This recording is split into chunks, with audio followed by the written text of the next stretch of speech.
Assalamualaikum warahmatullahi wabarakatuh. Bagaimana kabarnya semua Ananda Soleh Soleha, kelas 7, kelas putri dan kelas putra. Semoga semuanya dalam keadaan sehat dan bersemangat untuk mengikuti pelajaran IPS hari ini. Oke, sebelum kita mulai pelajarannya, jangan lupa Ananda Soleh Soleha semua untuk berdoa ya. Semoga kita dimudahkan untuk memahami penyampaian penjelasan materi dari Bunda. Kemudian Ananda diberi ingatan yang kuat, diberi kemudahan dalam menyelesaikan tugas hari ini. Oke, hari ini kita lanjutkan pelajaran kita. Silahkan dibuka buku cetaknya halaman 43. Kita akan belajar tentang pengaruh interaksi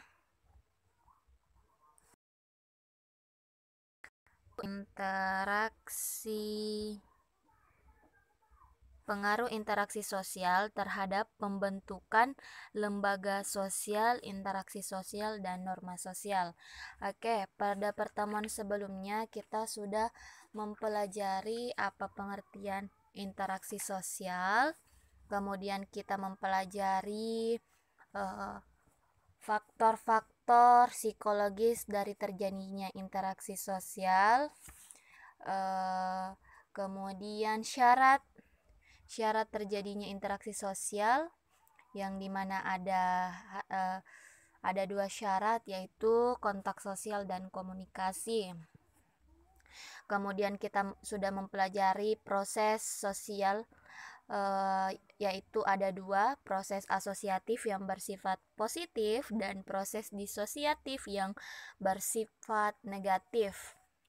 Oke, kita lanjutkan hari ini mengenai norma. Norma adalah aturan atau ketentuan yang mengikat warga kelompok dalam masyarakat. Jadi norma itu sekumpulan aturan yang biasa kita temukan di dalam bermasyarakat, di dalam lembaga sosial. Nah, norma yang mengatur masyarakat atau norma sosial itu dapat dibedakan menjadi dua. Ada norma formal dan ada non formal. Yang pertama, norma sosial yang bersifat formal adalah norma yang bersumber dari lembaga masyarakat atau institusi formal dan biasanya tertulis. Jadi kalau formal itu aturannya tertulis ya, tertulis.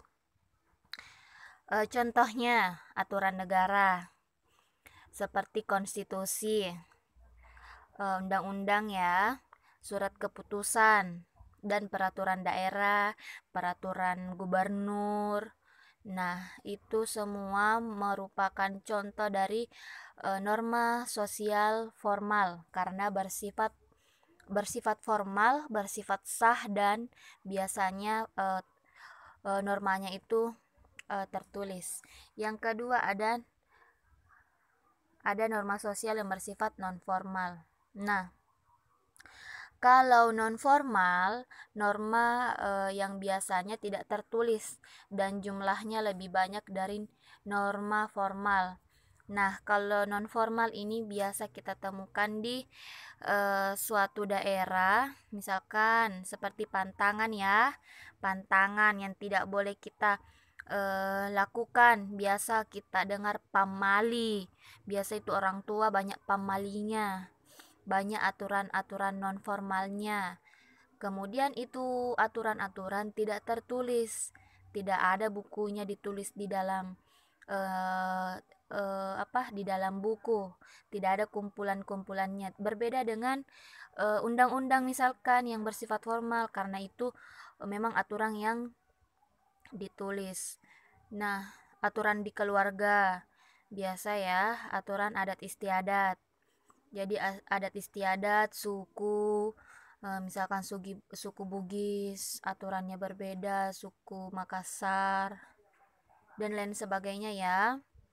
Nah, itu perbedaannya. Ada yang bersifat formal dan non formal.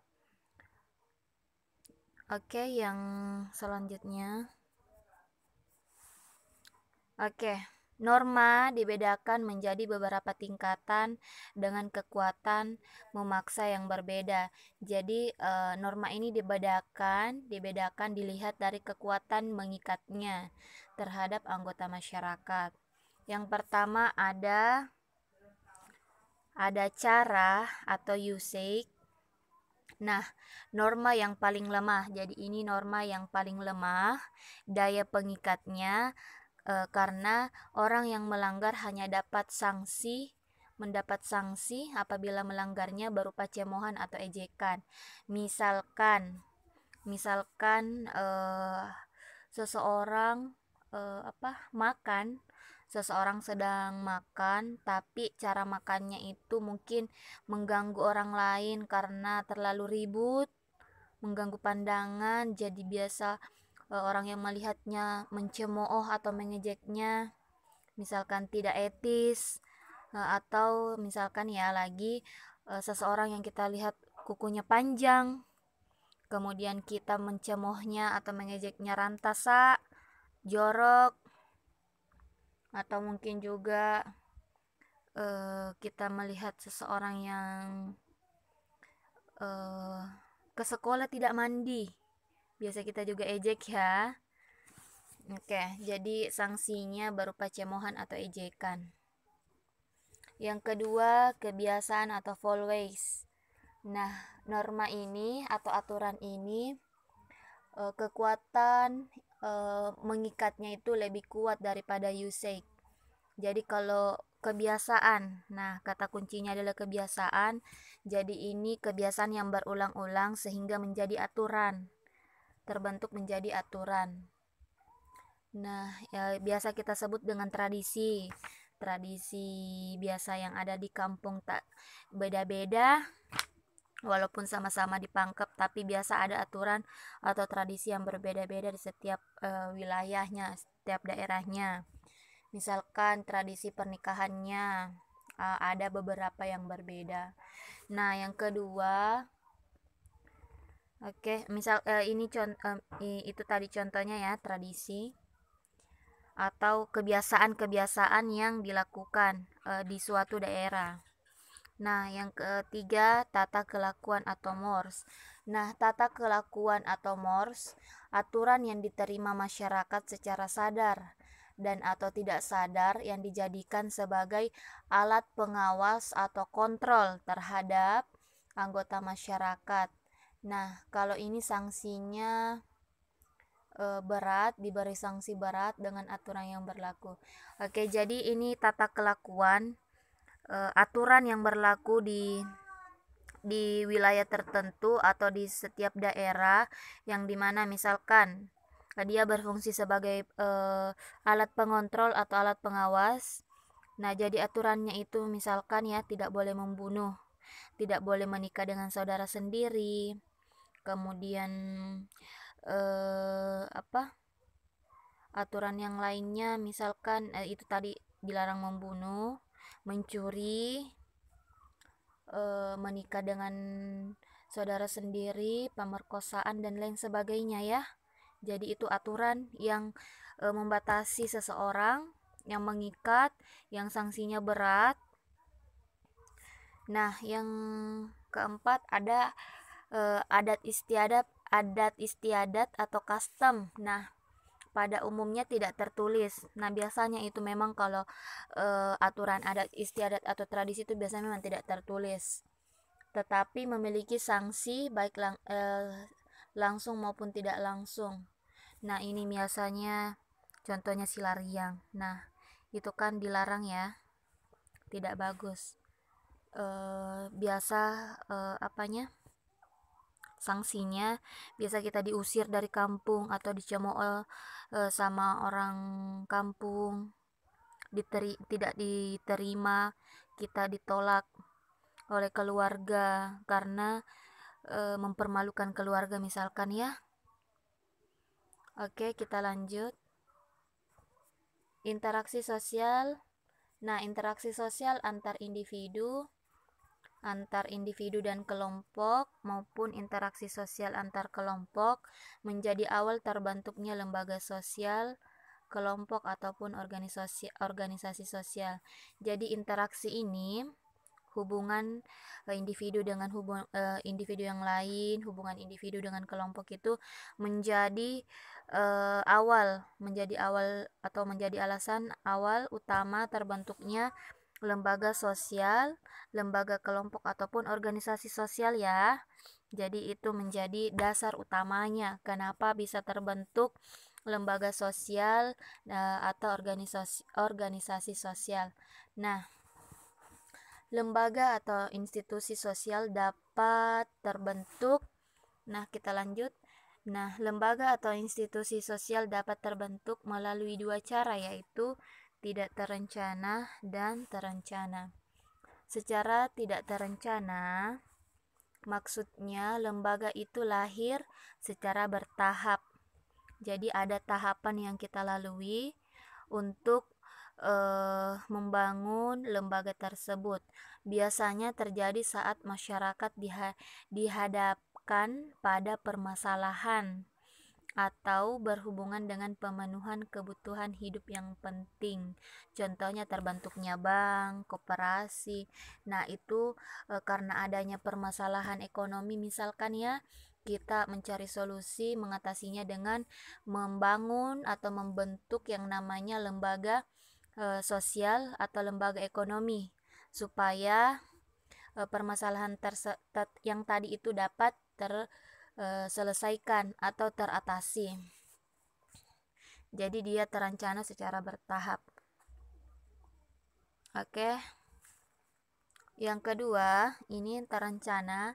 Secara terencana maksudnya lembaga lahir atau terbentuk melalui suatu proses perencanaan yang matang.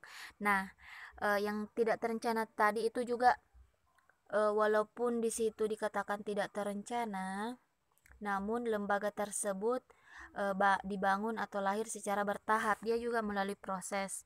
Nah, yang ini yang terencana, kalau ini yang terencana jelas kalau lembaga tersebut direncanakan dengan sangat matang, dengan sangat teratur, sistematis.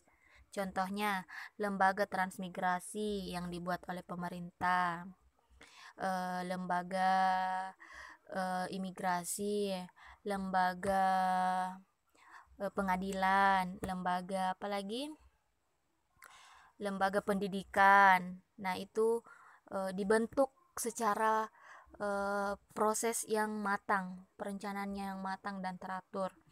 Tidak tercipta begitu saja, tapi ada perencanaan atau ada beberapa proses yang matang yang harus dilakukan terlebih dahulu supaya dapat membangun atau melahirkan lembaga sosial tersebut. Nah, itu tadi ya penjelasan Bunda tentang pengaruh interaksi sosial terhadap pembentukan lembaga sosial. Jadi pengaruhnya ini interaksi sosial, adanya interaksi sosial terhadap pembentukan lembaga sosial. Jadi itu tadi dikatakan bahwa interaksi sosial itu menjadi alasan utama atau dasar utama terbentuknya yang namanya lembaga sosial, karena di dalam lembaga sosial itu terdapat banyak individu-individu yang berbeda. Nah, di dalam lembaga sosial nanti tuh akan terjadi yang namanya interaksi sosial, di mana akan terjadi komunikasi, dan kontak sosial, yang dimana menjadi syarat terjadinya interaksi sosial. Oke, untuk hari ini tugasnya Ananda tanggal 15 Oktober tugasnya adalah tuliskan masing-masing satu contoh dari tingkatan norma, yaitu satu contoh cara, kebiasaan, tata kelakuan, dan adat istiadat. Masing-masing satu contoh dikerjakan di buku tulisnya nak ya. Oke, semoga Ananda soleh-soleha semua hari ini dimudahkan dalam belajar menyelesaikan tugasnya. Semangat Ananda soleh-soleha. Kita berdoa semoga tidak lama lagi kita bisa bertemu, bertatap muka, melakukan proses belajar mengajar secara langsung. Sekian dari Bunda untuk hari ini. Insya Allah kita akan lanjutkan di pertemuan selanjutnya. Jazakumullahu khair, Ananda saleh saleha. Wassalamualaikum warahmatullahi wabarakatuh.